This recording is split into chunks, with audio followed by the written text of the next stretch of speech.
In this video, we will walk you through how admins can add custom fields for employees. Custom fields are any additional information that you want to include in employee information. Some of the examples of popular custom fields would be department and business unit.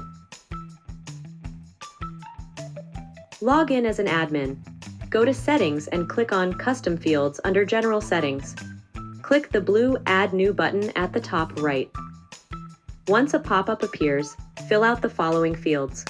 Name, the name of the custom field when managing employees such as department. Type, set how the data should be filled by your internal teams, such as in the form of input, number, list, multi-list, or date. Here's a breakdown. Input, custom field to add text. Number, custom field to add numbers. List, custom field to choose only one item from a predefined list. Multi-list, custom field to choose more than one item from a predefined list. Date, custom field to add a date from the calendar. Description, describe the purpose of the custom field to help your internal teams understand how to fill it up.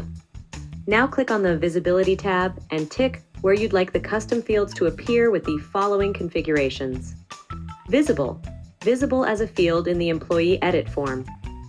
Always mandatory, mandatory to fill from the time of creation. Visible on the table, visible in the table view.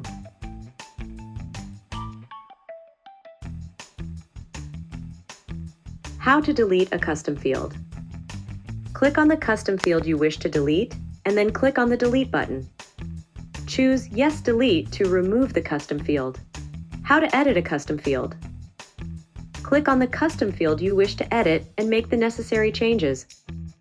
Then click on Save. For more information, check out our help portal at help.peakflo.co or send us an email to support@peakflo.co.